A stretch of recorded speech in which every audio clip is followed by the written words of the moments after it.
When you're talking about layers inside of After Effects, you can't help but talk about compositions as well. Layers live inside of compositions, and it's really important to pay attention to how these two elements work together. So in this video, I'll show you how we can create multiple layers, how each different kind of layer has multiple options for adjusting that layer, and then how we can use layers to control each other layer in the composition. So how many more times can I say the word layer? I don't know, but we'll find out here as we move on. So let's get started. Here in the project panel, if you double click on the layers comp, you'll see I only have one layer in the composition. But it's important when you're in the project panel to pay attention to the resolution of the files that you're working with. So with the layers comp selected, you can see the composition's only 1280 by 720. But if we select our sprint start video, that's 2048 by 1080. So notice when I select that layer, the only thing that I can see is this little crosshair letting me know that that layer is selected. So that gives you a clue that you might want to change the magnification. Let me go ahead and change the magnification down to 50%. And here you can see my layer control handles. Now layer control handles allow you to click on those handles and resize a layer. Notice as I'm clicking and dragging on the center one, it's actually resizing around this center point. And if we look to the info panel on the right, you can see the scale parameters are showing me the exact settings that I'm changing. Let's undo that last change. I can also click in the upper right corner or any of the corners and make adjustments. If you hold down Shift as you make adjustments, it'll make sure to keep things in proper proportion so that your layer doesn't get distorted. Now also, to move layers around within a composition, all you have to do is just click within the layer and move. Now, there's one other thing. I've shown you how you can resize just by clicking on the handles and how to reposition the layer. But what if I want to rotate that layer?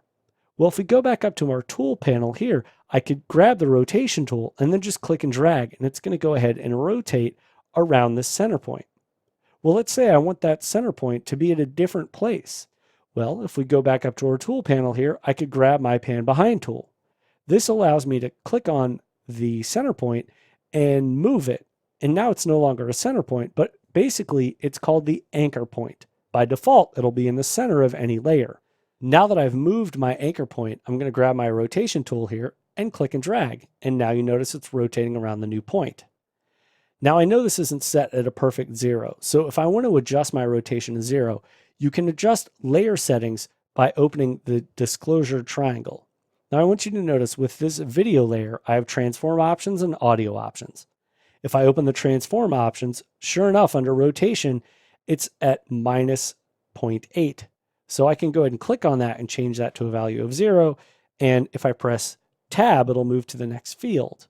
If I just press return, it'll go ahead and set that parameter. So if you want to type in parameters, you can do so rather quickly. Now, another nice thing, you can click and drag on parameters to scrub the value. What this allows you to do is quickly and easily manipulate an individual layer without having to worry about whether or not you're clicking on one layer or another.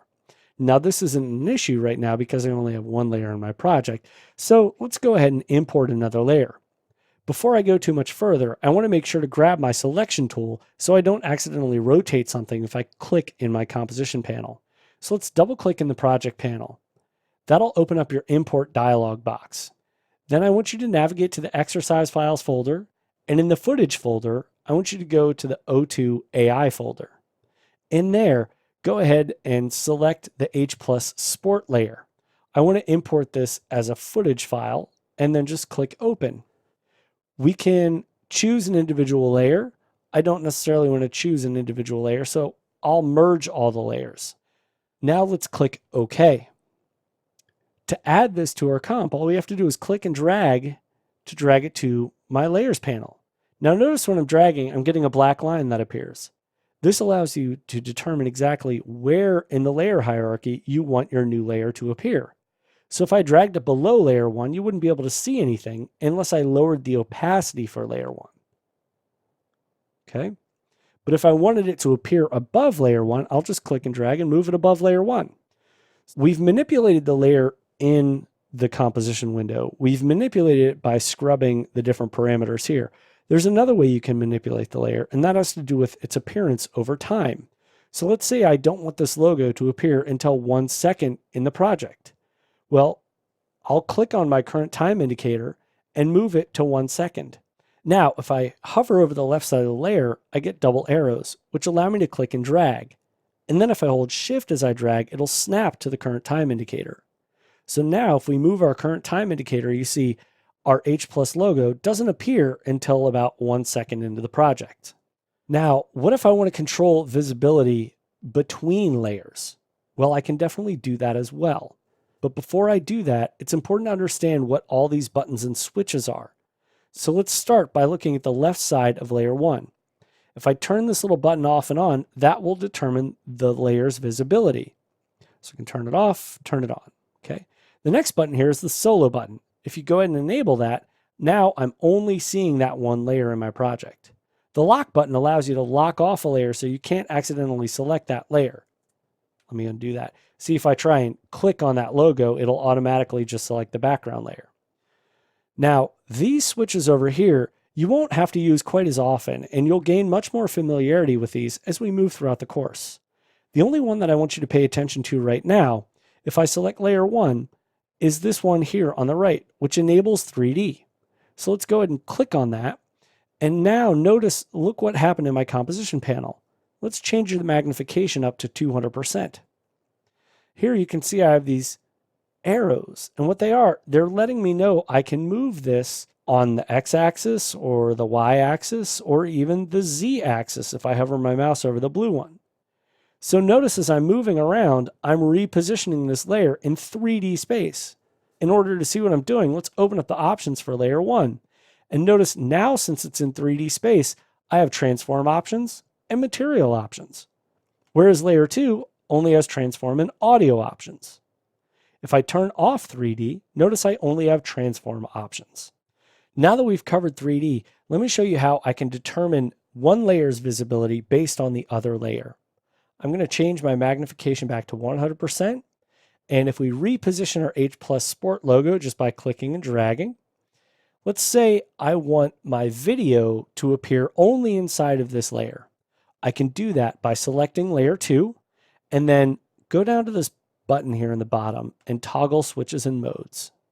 Notice when I click on the modes, we have different blend modes just like inside of Photoshop. But the next pull down is a track matte. If I click on that, I can tell it to look at the alpha channel of the layer above, which is the H+ Sport layer.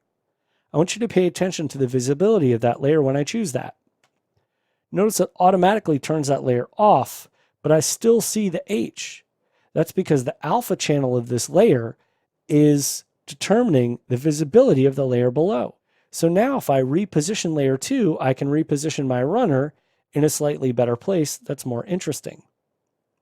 Now, the last interesting thing about layers is the fact that you can actually apply layer styles just like in Photoshop. But if you open up my audio options here or my transform options, notice I'm not seeing layer styles. Now, if I want to use layer styles, I need to go up to the layer menu. Down here, let's go down to layer styles. And now let's add an outer glow. Now, once we've added an outer glow, notice in layer 2, I'm just scrolling with my mouse wheel up and down to see the different options here. Notice now I have options for layer styles. Here, I'll collapse my audio options. If I need more room in my timeline, I'll just move my mouse in between the layers panel and the project panel, and I can just move it up just by clicking and dragging. So now under my layer styles here, I can open my outer glow options, and here I could change the size if I wanted to. So when it comes to visibility or how layers appear in your composition panel, it's important to understand their resolution in relation to the resolution of the composition, but it's also important to pay attention to the different options that you have in adjusting the layer. So for example, with my video layer, I now have a layer style set up. Whereas with my Illustrator file, I only add transform options. But any layers you can blend together by using the track matte option. There are many different ways to control layers inside of After Effects, and there are many different ways to control their visibility, whether it's through the layer hierarchy, through track mattes, or just by trimming the start or end points of the layers in the timeline.